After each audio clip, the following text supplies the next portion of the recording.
Nous avions commencé le chapitre 4 avec les tableaux en langage C. Si vous tapez maintenant sur Google tableau en langage C++, il est fort probable que vous alliez trouver exactement ce qu'on a vu précédemment avec les tableaux en langage C. C'est normal, les deux sont compatibles. Ce qu'il y a, c'est qu'avec le C++ moderne, donc pas le C++ d'il y a 30 ans, il y a un autre outil pour faire des tableaux. C'est ce qu'on va voir dans cette vidéo. En C++ moderne, plutôt que de faire des tableaux commencés, vous pouvez utiliser la bibliothèque Array. C'est une bibliothèque standard, et donc il ne faut pas oublier de l'inclure dans votre fichier. Et comme c'est une bibliothèque standard, c'est comme pour string ou IRStream, son contenu se trouve dans l'espace de nom std. Alors point de vue code, ça donne ça. C'est ici qu'on va déclarer un tableau en C++. La syntaxe est assez différente, elle est assez particulière.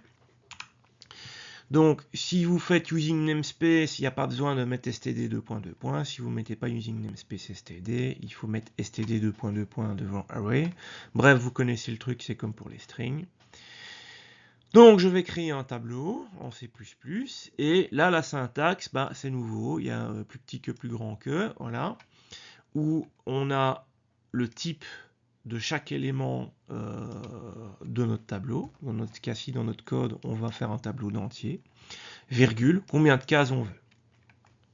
Et ensuite, une fois qu'on est sorti de ces plus petit que plus grand que, on a le nom du tableau et puis point virgule pour terminer. Voilà la syntaxe pour créer un tableau de 10 cases d'entier. Vous l'avez ici à gauche. Et alors, c'est comme pour les tableaux en C. La taille, ça ne peut pas être une variable, ça doit être une constante, donc une valeur qui ne peut pas changer pendant l'exécution. Cette valeur doit être connue à la compilation. Ensuite, qu'est-ce qu'on va utiliser les tableaux. Vous voyez ici, j'ai une boucle où je vais mettre des valeurs dans les cases du tableau. Là, la syntaxe est identique à un tableau en C, il n'y a rien qui change, c'est tout pareil. Par contre, bonus, nous avons un autre opérateur que sizeOf. Nous pouvons faire notre tableau .size avec parenthèse ouverte, parenthèse fermée. Et cette méthode-là va nous permettre de récupérer le nombre d'éléments. Donc cette fois-ci, c'est pas comme sizeOf du C, ça ne nous donne pas le nombre d'octets, mais ça nous donne bien le nombre de cases qu'il y a dans notre tableau, indépendamment du type. Et donc c'est très pratique. Si je me rappelle plus combien de cases j'ai dans mon array ou le nom de la variable, etc., on s'en fout. Je prends le nom de mon tableau .size, parenthèse, parenthèse, et ça me donnera le nombre de cases. Et en utilisant ça, normalement, sauf si vous faites exprès en mettant des conneries, mais que vous n'allez pas faire, normalement, il n'y a plus de problème de débordement. Donc quand vous bouclez en utilisant cette méthode-ci, vous ne pouvez pas sortir de votre tableau, à moins que vous fassiez des conneries, genre écrire, je sais pas moi, i+17 ici dans la boucle. Mais normalement, si vous travaillez bien, vous ne pouvez pas faire de bêtises. Et donc ça, c'est un avantage du tableau en C++.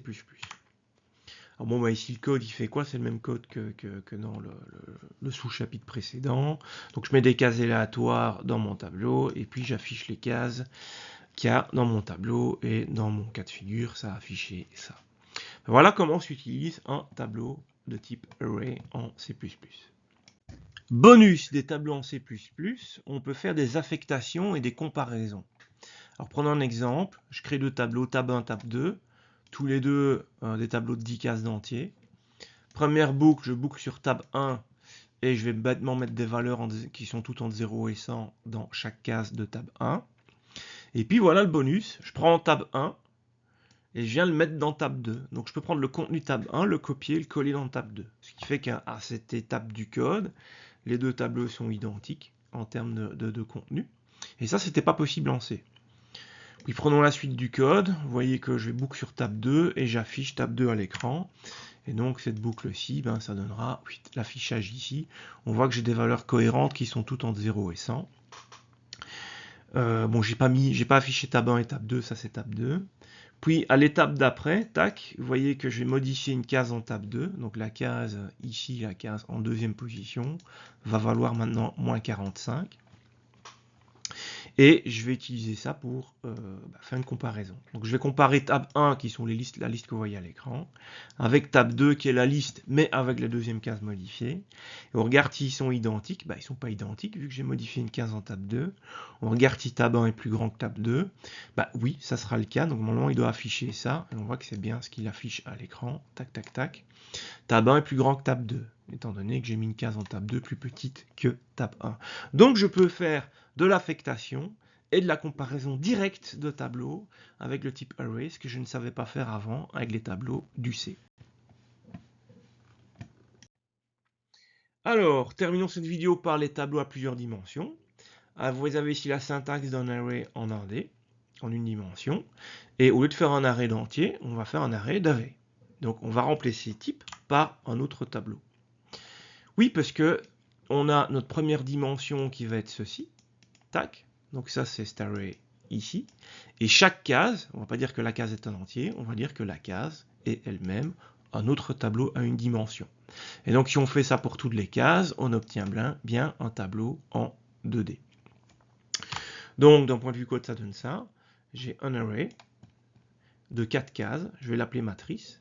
Et donc ça, c'est cette dimension-ci. Et à l'intérieur de chacune des cases, je vais dire que chaque case, ça va être elle-même un tableau de 3 cases d'entier. Voilà. Et puis je peux l'initialiser comme un tableau en 2 dimensions du langage C. Donc je peux m'arrêter ici avec un point virgule, ou bien je peux faire l'initialisation, ça c'est au choix. Et donc j'aurai bien cette matrice-là. Alors attention, particularité, il y a deux accolades supplémentaires avec les arrays par rapport au tableau du C à ajouter, qui englobe le tout si on veut faire une initialisation. Et normalement il les faut, mais j'ai vu que des fois en fonction des versions du compilateur, il ne faut pas. Donc bon, voilà, vous les mettez ou vous les mettez pas, vous verrez bien si ça compile ou pas. Bon, ça c'est un petit point négatif. Normalement il les faut, mais voilà, des fois pas. Sinon ensuite, l'utilisation, ici je vais faire une boucle. L'idée c'est d'afficher le contenu de la matrice. Donc une boucle externe, une boucle interne. Je boucle en IJ. Voilà. Et donc je vais boucler en I sur mes lignes et en J sur mes colonnes. Donc en I sur ma première dimension. Pour connaître la taille de la première dimension, matrice.size, comme on l'a vu dans les codes précédents. Par contre, nouvelle subtilité, pour connaître la taille de la deuxième dimension, je ne peux pas faire matrice.size, sinon il va me donner la valeur 4. Sauf que la deuxième dimension, vous voyez ici que c'est 3, c'est pas 4. Donc, pour obtenir cette valeur 3, je dois me mettre sur la case actuelle de ma première dimension, et puis faire .size. Et là, j'aurai bien la valeur 3. Donc, ça, c'est particulier. Je ne vais pas dire que c'est différent du C, parce qu'en C, il n'y a même pas cette fonctionnalité. Ici, c'est une fonctionnalité nouvelle, et elle s'utilise comme ça, il ne faut pas se gourer. Sinon, après, pour accéder aux différentes cases, là, c'est la même syntaxe que le C. Et donc, ici, on va afficher le contenu du tableau. Voilà, ceci clôture cette vidéo.